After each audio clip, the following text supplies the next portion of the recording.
Senhora José de Alencar, primeira parte, O Preço, capítulo 1. Há anos raiou no céu fluminense uma nova estrela. Desde o momento de sua ascensão, ninguém lhe disputou o cetro. Foi proclamada a rainha dos salões. Tornou-se a deusa dos bailes, a musa dos poetas e o ídolo dos noivos em disponibilidade. Era rica e formosa. Duas opulências que se realçam como a flor em vaso de alabastro. Dois esplendores que se refletem como raio de sol no prisma do diamante. Quem não se recorda da Aurélia Camargo, que atravessou o firmamento da corte como brilhante meteoro e apagou-se de repente no meio do deslumbramento que produzira o seu fulgor? Tinha ela 18 anos quando apareceu a primeira vez na sociedade.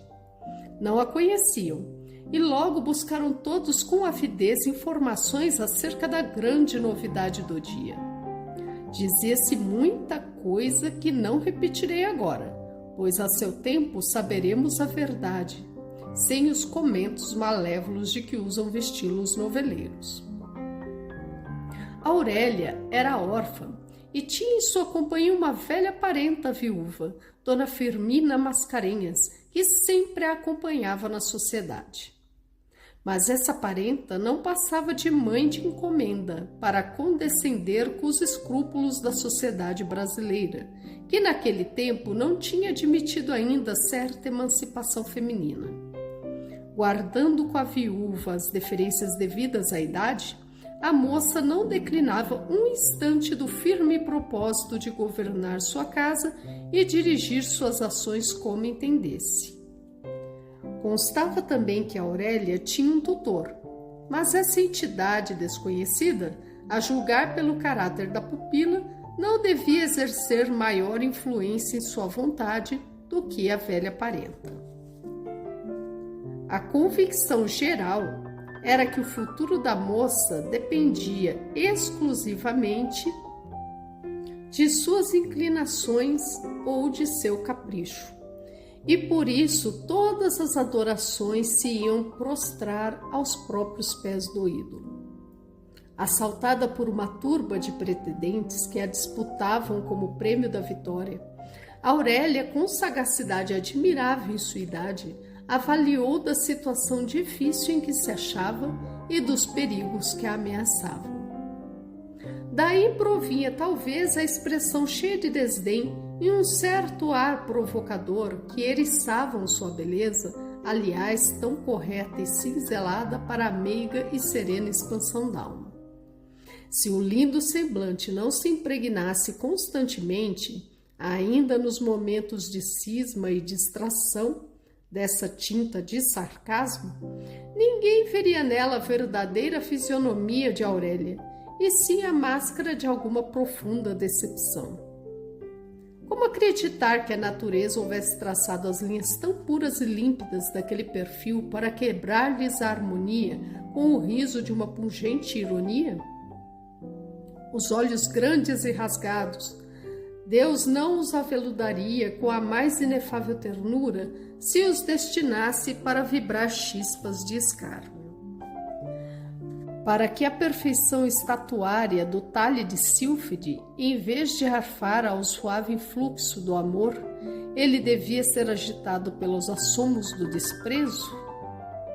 Na sala cercada de adoradores, no meio das esplêndidas reverberações de sua beleza, Aurélia, bem longe de inebriar-se da adoração produzida por sua formosura e do culto que lhe rendiam, ao contrário, parecia unicamente possuída de indignação por essa turba vil e abjeta. Não era um triunfo que ela julgasse digno de si a torpe humilhação dessa gente ante sua riqueza. Era um desafio que lançava ao mundo orgulhosa de esmagá-lo sob a planta como a um réptil venenoso. E o mundo é assim feito, que foi o fulgor satânico da beleza dessa mulher a sua maior sedução. Na acerba veemência da alma revolta, pressentiam-se abismos de paixão e entrevia-se que procelas de volúpia havia de ter o amor da Virgem bacante. Se o sinistro vislumbre se apagasse de súbito, deixando a formosa estátua na penumbra suave da candura e inocência, o anjo casto e puro que havia naquela, como há em todas as moças, talvez passasse despercebido pelo turbilhão. As revoltas mais impetuosas de Aurélia eram justamente contra a riqueza que lhe servia de trono e sem a qual nunca, por certo, apesar de suas prendas, receberia como rainha desdenhosa a vassalagem que lhe rendiam. Por isso mesmo, considerava ela o ouro um vil metal que rebaixava os homens e no íntimo sentia-se profundamente humilhada, pensando que para toda essa gente que a cercava, ela, a sua pessoa, não merecia uma só das bajulações que tributavam a cada um de seus 1000 contos de réis.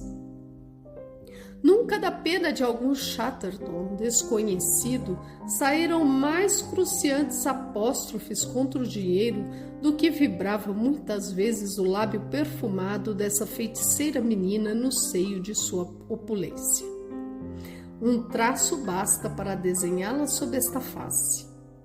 Convencida de que todos os seus inúmeros apaixonados, sem exceção de um, a pretendiam unicamente pela riqueza, Aurélia reagia contra essa afronta, aplicando a esses indivíduos o mesmo estalão. Assim, costumava ela indicar o merecimento de cada um dos pretendentes, dando-lhe certo valor monetário.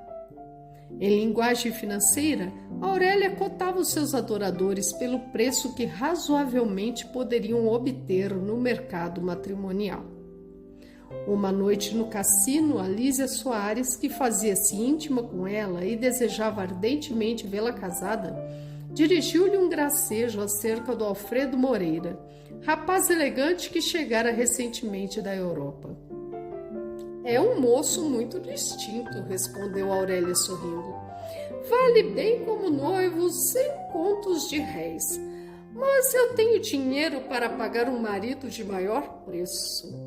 Lísia, não me contento com esse.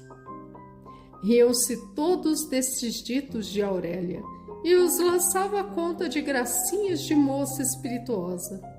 Porém, a maior parte das senhoras, sobretudo aquelas que tinham filhas moças, não cansavam de criticar desses modos desenvoltos, impróprios de meninas bem educadas. Os adoradores de Aurélia sabiam, pois ela não fazia mistério do preço de sua cotação no rol da moça. E longe de se agastarem com a franqueza, divertiam-se com o jogo que muitas vezes resultava do ágio de suas ações naquela empresa nupcial. Dava-se isto quando qualquer dos apaixonados tinha a felicidade de fazer alguma coisa a contento da moça e satisfazer-lhe as fantasias, porque nesse caso ela elevava-lhe a cotação, assim como abaixava daquele que a contrariava ou incorria em seu desagrado. Muito devia a cobiça embrutecer esses homens ou cegá-los à paixão, para não verem o frio escárnio com que Aurélia os ludibriava nesses brincos ridículos que eles tomavam por garridices de menina e não eram senão ímpetos de uma irritação íntima e talvez mórbida. A verdade é que todos porfiavam, às vezes colhidos por desânimo passageiro, mas logo restaurados por uma esperança obstinada. Nenhum se resolvia a abandonar o campo, e muito menos o Alfredo Moreira, que parecia figurar a cabeça do rol. Não acompanharei Aurélia em sua efêmera passagem pelos salões da corte, onde viu jungido a seu carro de triunfo tudo o que a nossa sociedade tinha de mais elevado e brilhante. Proponho-me unicamente a referir o drama íntimo e estranho que decidiu do destino dessa mulher singular.